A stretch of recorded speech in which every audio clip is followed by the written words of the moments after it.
Assalamualaikum warahmatullahi wabarakatuh. Apa kabar GTK Madrasah? Semoga kita semua ada dalam keadaan baik dan selalu semangat jalani segala aktivitasnya.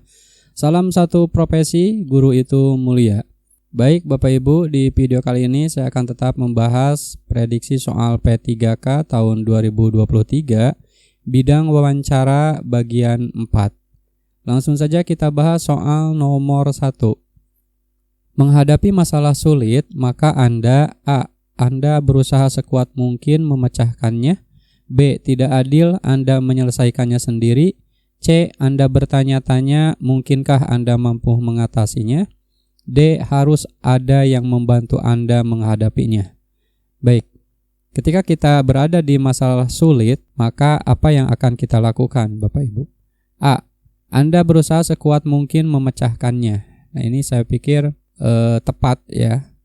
Kita keep jawaban A. B. Tidak adil, Anda menyelesaikannya sendiri. Nah, ini kurang tepat ya, karena kita merasa bahwa mungkin kesulitan itu dianggap tidak adil gitu ya. C. Anda bertanya-tanya, mungkinkah Anda mampu mengatasinya? Ini kurang tepat ya. Kemudian C. Harus ada yang membantu Anda menghadapinya. Ini juga sama, tidak tepat. Jadi jawaban yang paling tepat itu adalah A. Kenapa? Nah, di sini strateginya itu meningkatkan kepercayaan diri ya Bapak Ibu. Setelah berusaha sebaik mungkin, Anda itu harus yakin bahwa Tuhan Yang Maha Esa itu akan memberikan hasil yang terbaik ya. Jadi jawaban yang paling tepat itu adalah A. Ini poinnya 4, kemudian B poinnya 1, C poinnya 3, dan D poinnya 2. Lanjut ke soal nomor 2. Dalam suatu rapat, Anda datang terlambat ketika rapat sedang berlangsung. Padahal, Anda ingin menyampaikan ide yang menurut Anda menarik. Hal yang Anda lakukan adalah A. Menanyakan apakah Anda boleh menyampaikan ide. B. Menunggu kesempatan untuk berbicara. C. Duduk mendengarkan pembicaraan sedang berlangsung, kemudian Anda bicara. D. Segera bicara, mengemukakan pendapat. Baik Bapak Ibu, ketika di suatu rapat, tiba-tiba kita datang terlambat ya, saat rapat itu sedang berlangsung. Nah, padahal kita ingin menyampaikan ide yang menurut kita itu menarik. Nah, apa yang akan kita lakukan? A. Menanyakan apakah Anda boleh menyampaikan ide. Ya, saya pikir ini cukup baik ya. Kita cek opsi yang lain. B. Menunggu kesempatan untuk berbicara. Nah, ini lebih baik daripada A ya menurut saya. Kenapa?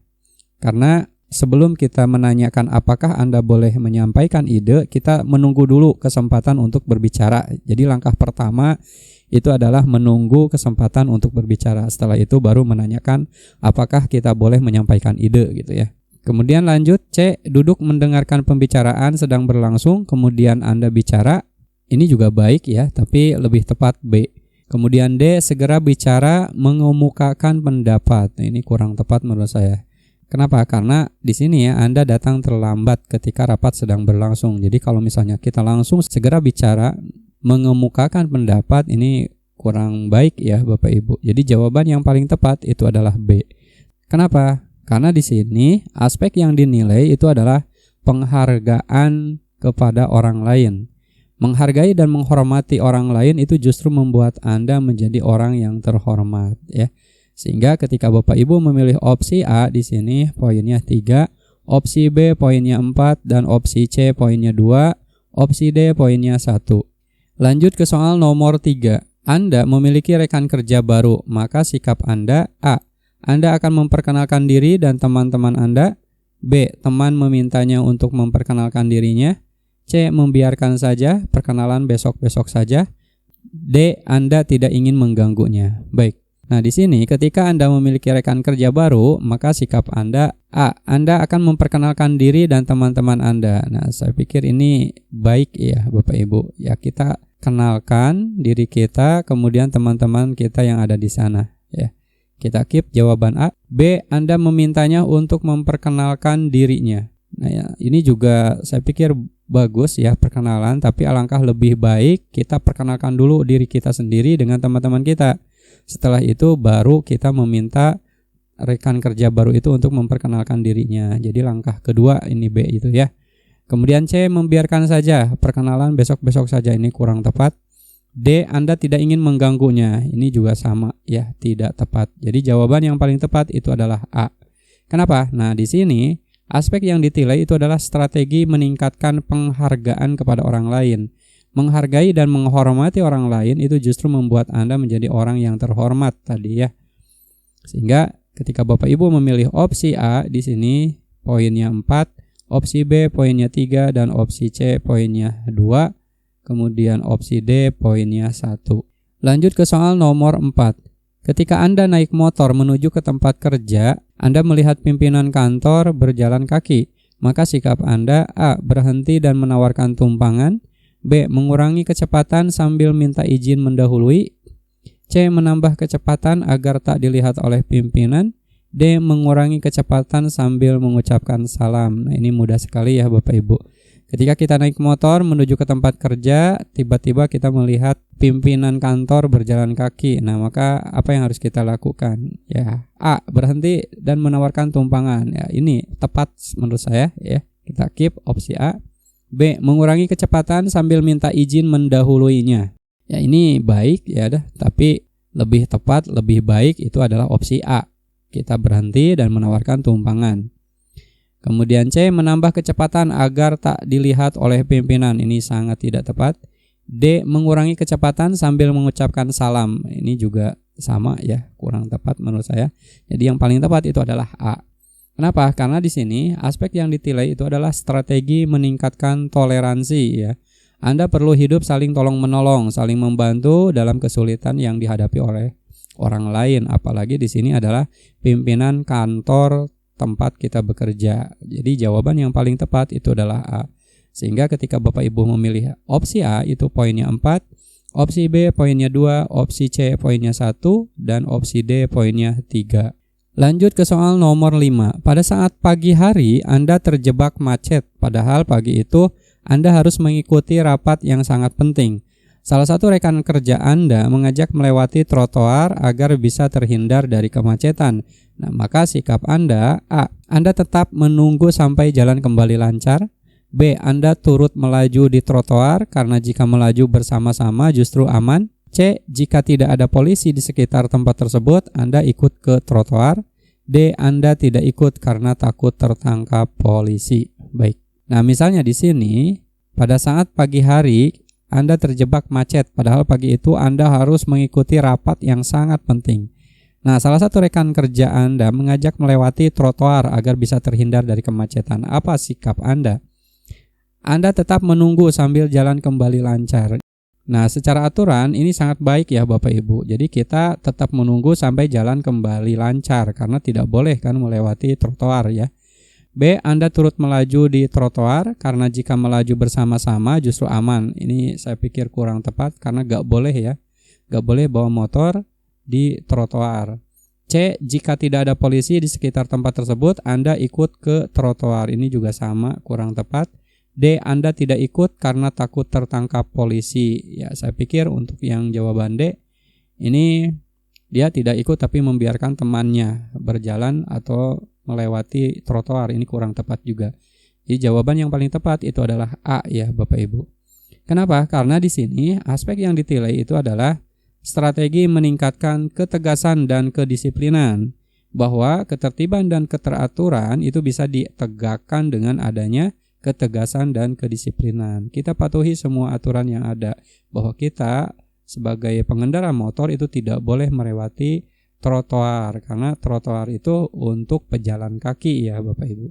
Sehingga ketika Bapak Ibu memilih opsi A ini poinnya 4, opsi B poinnya 1, opsi C poinnya 3, dan opsi D poinnya 2. Lanjut ke soal nomor 6. Suatu hari Anda pergi ke Alfamart untuk belanja kebutuhan rumah. Nah, pada saat di kasir ada beberapa barang yang Anda ambil tidak sesuai dengan harga yang tertera dan harga di kasir.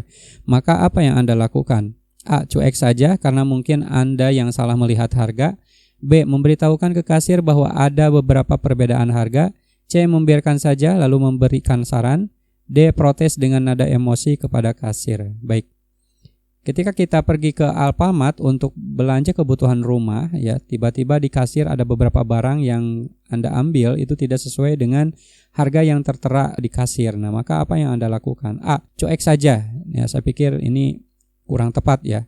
Jadi Bapak Ibu sekali lagi saya ingatkan, ketika ada opsi cuek saja, acuh tak acuh, kemudian biasa saja, itu kita lewat ya. Jangan dipilih. Kemudian B, memberitahukan ke kasir bahwa ada beberapa perbedaan harga. Nah, ini saya pikir tepat. Kenapa? Biar kasir itu tahu bahwa ternyata ada perbedaan harga antara yang tertera dan di kasir gitu ya. Kita keep. Kemudian C, membiarkan saja lalu memberikan saran. Nah, ini hampir mirip dengan opsi A ya, membiarkan saja. Tidak tepat. D, protes dengan nada emosi kepada kasir, apalagi ini punya konotasi yang negatif, tidak tepat ya untuk kita pilih.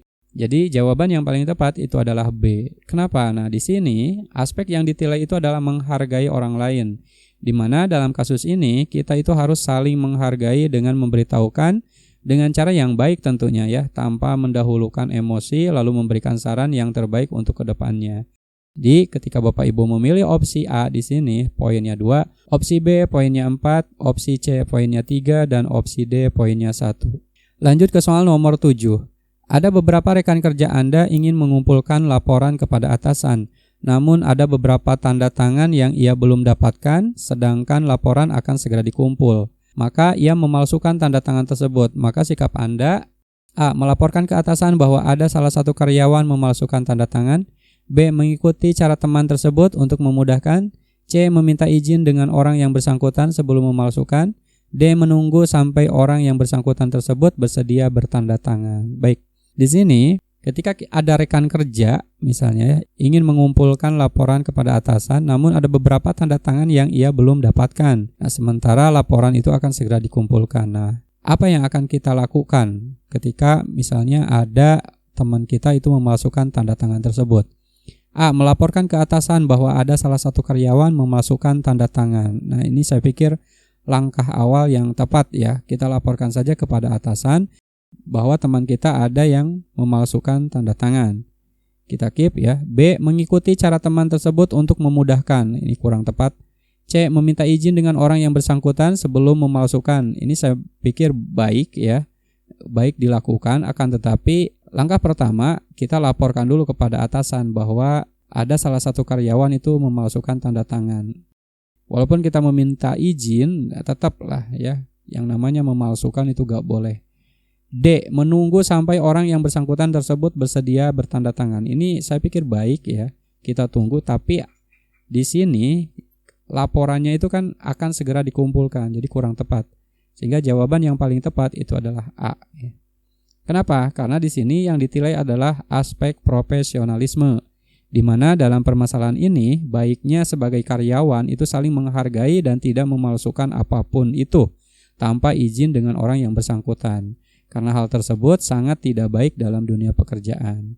Sehingga ketika Bapak Ibu memilih opsi A, ini poinnya 4, opsi B poinnya 1, opsi C poinnya 3, dan opsi D poinnya 2. Lanjut ke soal nomor 8. Anda mengajar di sekolah yang religius, yang sebelumnya sekolah Anda hanya sekolah biasa dan Anda sangat kurang mengenai ilmu agama. Maka apa yang Anda lakukan? A. Berusaha untuk belajar ilmu agama. B. Merasa diri ini sangat terbebani. C. Berpikir positif bahwa mungkin dengan ini Anda lebih bisa memahami ilmu agama dengan baik. D. Merasa biasa saja. Baik, ketika kita mengajar di sekolah yang religius, yang sebelumnya sekolah Anda hanya sekolah biasa dan Anda sangat kurang mengenai ilmu agama, maka apa yang Anda lakukan? A. Berusaha untuk belajar ilmu agama. Nah, saya pikir ini baik ya Bapak Ibu. Kita terus berusaha belajar ilmu agama tersebut. B. Merasa diri ini sangat terbebani. Ini kurang tepat ya. C. Berpikir positif bahwa mungkin dengan ini Anda lebih bisa memahami ilmu agama dengan baik. Ya, ini baik untuk kita lakukan, tapi tidak cukup untuk berpikir positif saja. Tapi harusnya kita berusaha untuk belajar ya. Lebih tepat opsi A.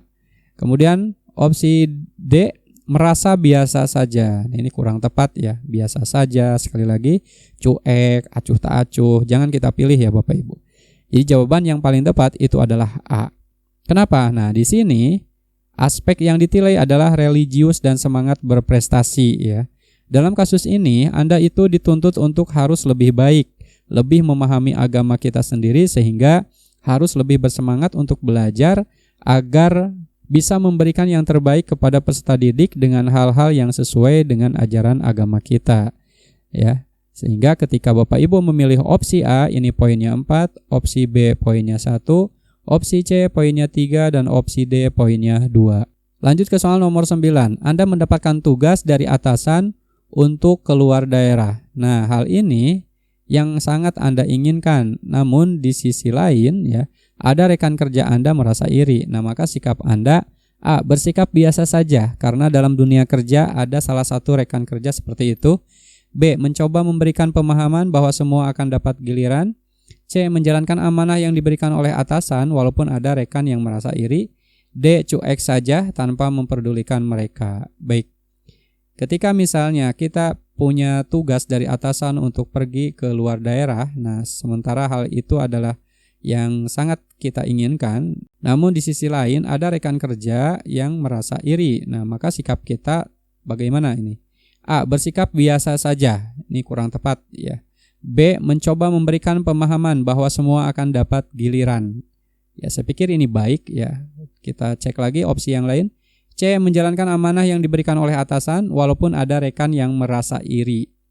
Nah, kita di sini kan disuruh oleh atasan. Jadi kita jalankan amanah yang diberikan oleh atasan. Nah, ini lebih tepat ya daripada opsi B. Opsi B ini langkah kedua ya Bapak Ibu. Setelah kita menjalankan amanah yang diberikan oleh atasan, nah kita coba memberikan pemahaman bahwa semuanya akan dapat giliran. Kemudian D. Cuek saja. Ini kurang tepat. Jadi jawaban yang paling tepat itu adalah C. Kenapa? Karena di sini yang ditilai adalah aspek profesionalisme Bapak Ibu. Dalam kasus ini itu harus bertanggung jawab dengan amanah yang telah diberikan tanpa mendengarkan perkataan orang lain ya. Sehingga ketika Bapak Ibu memilih opsi A, di sini poinnya 2, opsi B poinnya 3, opsi C poinnya 4, dan opsi D poinnya 1. Lanjut ke soal nomor 10. Anda sedang antri di Pertamina untuk mengisi bensin. Tiba-tiba ada salah satu dari antrian tersebut menerobos barisan dengan alasan ia sudah terlambat masuk kantor. Nah, maka sikap Anda A. Menegur orang tersebut untuk antri dengan sabar tanpa alasan apapun. B. Marah dengan orang tersebut karena tidak membudayakan antri. C. Bersikap biasa saja. D. Melaporkan ke pegawai Pertamina bahwa tidak melayani orang yang tidak antri. Baik. Ketika kita lagi antri di Pertamina, tiba-tiba ada pelanggan lain atau pembeli lain ya yang menerobos dari antrian tersebut, itu menerobos dengan alasan terlambat ke kantor. Nah, maka sikap kita itu seperti apa ya? A. Menegur orang tersebut untuk antri dengan sabar tanpa alasan apapun. Nah, saya pikir ini tepat, tapi dengan syarat menegurnya dengan baik ya. B. Marah dengan orang tersebut karena tidak membudayakan antri. Nah, saya pikir ini juga menegur, tapi dengan cara marah mungkin ya. Ini kurang tepat. C. Bersikap biasa saja, apalagi ini. D. Melaporkan ke pegawai Pertamina bahwa tidak melayani orang yang tidak antri. Ya, ini tepat juga ya. Tapi saya pikir ini untuk saran buat pegawai Pertamina ya. Tapi untuk orang yang menerobos tadi ya harusnya kita tegur dulu lah. Nah, jadi jawaban yang paling tepat itu adalah A. Kenapa? Karena di sini aspek yang ditilai itu adalah integritas diri ya. Dalam kasus ini Anda harus bersikap jujur untuk menegur dengan cara yang baik tentu kepada orang yang memang tadi menerobos ya. Karena hal ini sangat tidak baik dalam alasan apapun ya. Sehingga ketika Bapak Ibu memilih opsi A, ini poinnya 4, opsi B poinnya 2, opsi C poinnya 1, dan opsi D poinnya 3. Baik Bapak Ibu, demikian sampai di sini saja pembahasan prediksi soal P3K tahun 2023 bidang wawancara bagian 4. Semoga bermanfaat dan mudah-mudahan Bapak Ibu bisa lulus P3K tahun ini. Sekian, Assalamualaikum warahmatullahi wabarakatuh.